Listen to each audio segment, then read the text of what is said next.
È stato un fine settimana con 1000 emozioni nelle gare dei play-off e play-out dei tornei di eccellenza e promozione.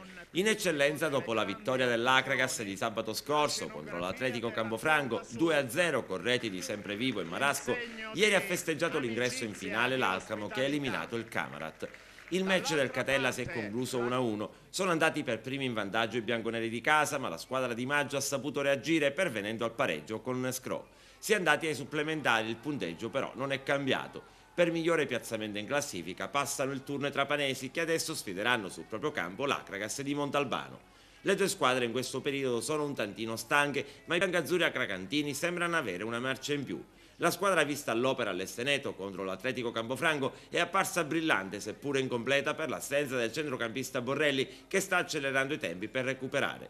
Ci sono 6 giorni a disposizione di Montalbano per preparare un match che anche in questo caso vale un'intera stagione. Ad Alcamo la formazione della Città dei Templi verrà seguita da centinaia di appassionati. Sì, abbiamo vinto una bella gara. Sereno lo ero anche prima della partita perché comunque è sempre una partita di calcio, quindi va presa per l'importanza che ha. Però ero sicuro della prestazione dei ragazzi, li ho visti carichi in settimana, sapevamo che l'ostacolo era duro e così si è mostrato. Però obiettivamente oggi la squadra ha mostrato delle qualità che secondo me ci potrebbero consentire di andare avanti, cioè l'essere cinica e spietata nei momenti decisivi, perché l'aver avuto l'abilità con un pizzico di fortuna di sbloccare il risultato con Semprevivo.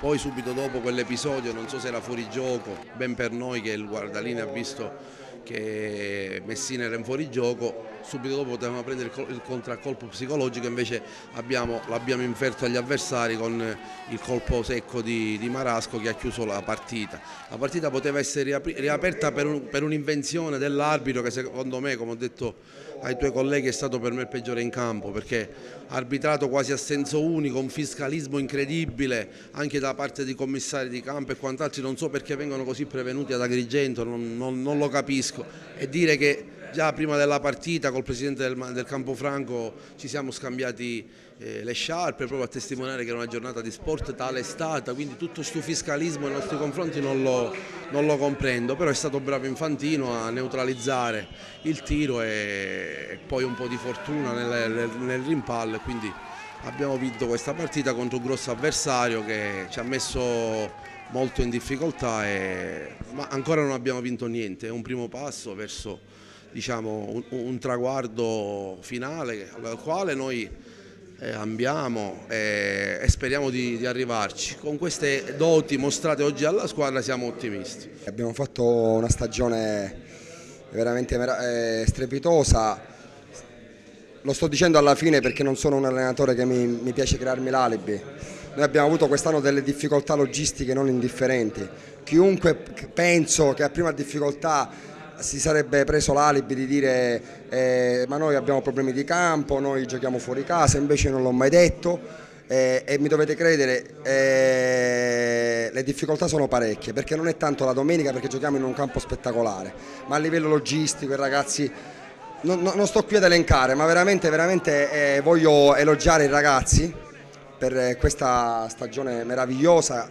Purtroppo questa è stata un'annata particolare, perché questa non è la prima occasione dove noi meritiamo qualcosina in più. Io non voglio togliere i meriti all'Acragas, che una squadra che vince 2-0 qualcosa di buono l'ha fatto, no? Ci hanno messo là sulle ripartenze, ci hanno messo in difficoltà, noi siamo stati un po' ingenui, però sono stati momenti che potevamo riaprire la partita, non l'abbiamo fatto. Abbiamo avuto un paio di occasioni, insomma questo mi dispiace, però non mi posso lamentare per la stagione, un paesino di 3.000 anime veramente che vivono per questa squadra, quindi noi abbiamo dato veramente il massimo. Forse ci potevamo cullare sugli allori che al primo anno di eccellenza potevamo ottenere benissimo una salvezza, però siccome questi tifosi veramente eccezionali che ci seguivano dentro e fuori meritavano qualche cosa in più, noi sin nel giro di ritorno abbiamo capito veramente che dovevamo regalare un sogno ai nostri tifosi e soprattutto alla società, in primis Gero Curcio, che è veramente l'anima di questa società, che ha dato veramente tutto, anima e corpo, per far sì che questo Campofranco uscisse da ogni campo a testa alta. Nei play-out il Gemini supera 2-0 la Folgore e rimane meritatamente nel torneo d'eccellenza. Splendida la prova dei biancorossi dinanzi al proprio pubblico, numeroso e caloroso come sempre. Il rigore trasformato da Parisi ha spianato la strada al Gemini, a cui sarebbe bastato anche il pareggio. Davvero una salvezza meritata finalmente arriva. Sì, una salvezza a cui speravamo di raggiungere il più presto possibile, però le cose non sono andate come volevamo noi. Però l'importante è riuscire a tenere la categoria e il prossimo anno poi vediamo se riusciamo a fare qualcosa di più concreto. Mister, finalmente arriva la salvezza dopo tantissimi sacrifici. Sì, era l'obiettivo anche se siamo arrivati con l'organico streaming sito, quindi è stato doppiamente difficile perché avere gli uomini contatti, allenarsi nello stesso tempo e cercare che non si facessero male è stato difficile, però ripeto, come ho detto a qualche altro collega, dopo la partita di Valdelsi ho avuto dimostrazione che potevo contare su 13-14 dove avrebbero dato l'anima, il sangue, e cose che hanno fatto oggi tutti quanti, dal primo all'ultimo. In promozione la finale per il salto di categoria sarà Pro Favara Aragona. Il match si disputerà al Brucculeri. I favaresi di Crescenzo hanno strapazzato lo Strasatti 5-1, mentre gli aragonesi hanno compiuto l'impresa della giornata, andata ad espugnare ai tempi supplementari il terreno dello Sporting Arenella. Rimane in promozione il Canicattì che ha superato l'Isola delle Femmine nel play-out.